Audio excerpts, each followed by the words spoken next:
name is Sasha and welcome to my channel. Today I'm going to be talking about the books I read for the SuperheroAthon. Now the SuperheroAthon had 10 challenges. I completed 8 of them and I read 5 books. So let's just show you what I read. So I started off by reading Grey Veil. Now Grey Veil, if you remember, was one book for 4 different challenges.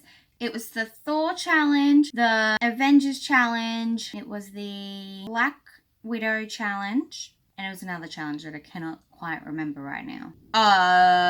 Captain Marvel challenge. So, I gave this book 4 stars just because it felt so slow to me. Like, it felt like nothing was happening for the most part of the book until the end. And then the end just rips your heart out for you and you're just left there dead. And then you have to wait a whole another year for the next one where you're just gonna have Alex probably crying even though she has to save the freaking world. It was just a sad day for me when I finished this book. If you watch my vlog, which might be up soon, depends on if I figure out this new editing program I'm using, you will see my thoughts from when I read this book.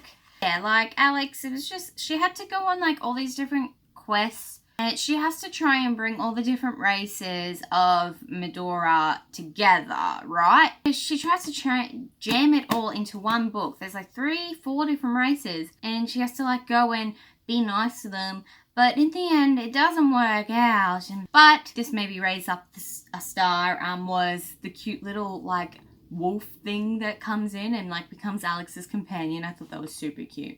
And it, like, I can't remember its name. But it was nice to have another animal because Alex is feeling pretty down about losing her dragon because she came back into the present and the dragon was from the past and blah, blah, blah.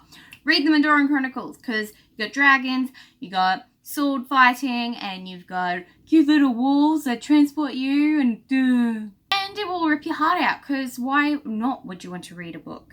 I gave Grey Veil 4 out of 5 stars for the SuperheroAthon. I cannot wait for the next one, Vardasia or Vardasia. And also We Three Heroes comes out in September, which is also exciting because it focuses on Jordan, Bear and DC. And I just want to read from DC's point of view because probably, like, if I was DC, I'd be like, my freaking roommate again, up at all hours of the night. I'm trying to sleep. Now my boyfriend's been, like, mind-jacked.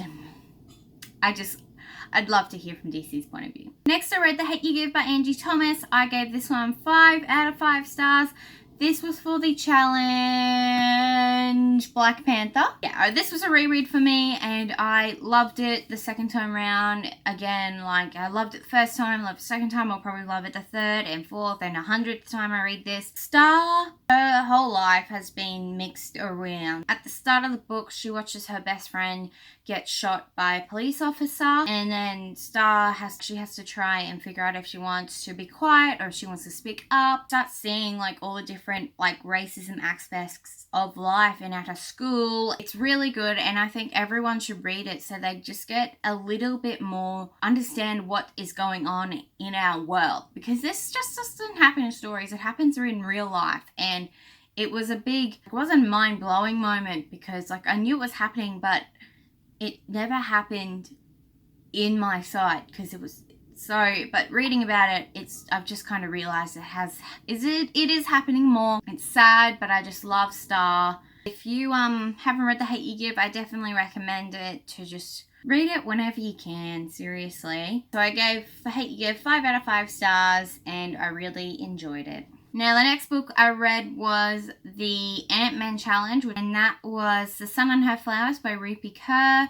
I gave it 3 out of 5 stars. It just, every time I read her poetry books, I just don't get them. I guess, I don't know, maybe I've just grown up in a different life. Some of the stuff she writes about, I'm like, oh yeah, I can see where some other person might love this, but for me, it didn't resonate with me. Or maybe she's just overrated. I gave Son of Her Flowers 3 out of 5 stars. Now the next book I read was SpiderMan Miles Morales. This was for the Stan Lee challenge. What would Stan Lee do? I gave SpiderMan 3 out of 5 stars. It was really good. I really like Miles. He is such a character. Like, he's so funny and the way he talks to Peter. I just really liked Miles. And then there's things that happen and you're just like, ooh, man, what's gonna go on realized I probably should have read this book.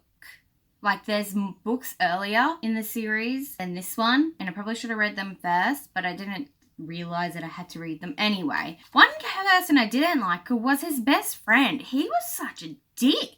Like, he goes and tells this X-Men that Miles is Spider-Man, and I'm just like, what the hell, man? Like, you don't do that. I thought he should have dumped him right there and there, but he didn't. Yeah, that was one of the things I didn't like. You don't sell your best friends out, that's for sure. But no, I can't wait to continue on with this series. I'm gonna start it from the start, where how he became Spider-Man. And the last book I read was Tomorrow When the War Began by John Marsden, and that was the Captain America challenge. Tomorrow When the War Began is based in Australia. It's about these teenagers who go away for a weekend into hell, where they have no reception, they have no glimpse of the outside world happening at all. They're in their own little bubble. When they come back, they realize that their town has been invaded, like the whole country has been invaded, but their town has like a little base. They have to basically try and save the world. And they were all like 16, 17. I gave it 3 out of 5 stars. It was enjoyable, but there was some things. Ellie was wasn't really a fan of her character. Like, it was good, but it wasn't that good. It wasn't that great. Maybe because I don't know, it's just not my kind of book probably. I listened to half of it on audiobook because I was like going for walks, and I thought, hey, might as well listen to something while I'm walking, get through this. Because I had seen the movie of Tomorrow When the War Began, so what was going to happen. Some things didn't happen though. That's probably good. I read the book, so I understand what's happening. Like, I don't think I will continue with the series. There was a love triangle happening, and and Fee is so precious. Oh my god, I love Fee so much. She's so cute and innocent, and she's fucking badass. That's what she is. That was the books that I read for the SuperheroAthon. What did you accomplish with SuperheroAthon? Let me know down in the comments below. Add me on Goodreads at SashReads, and on Instagram at SashReads as well. Thank you so much for watching, and I hope you have a good rest of your day. Bye.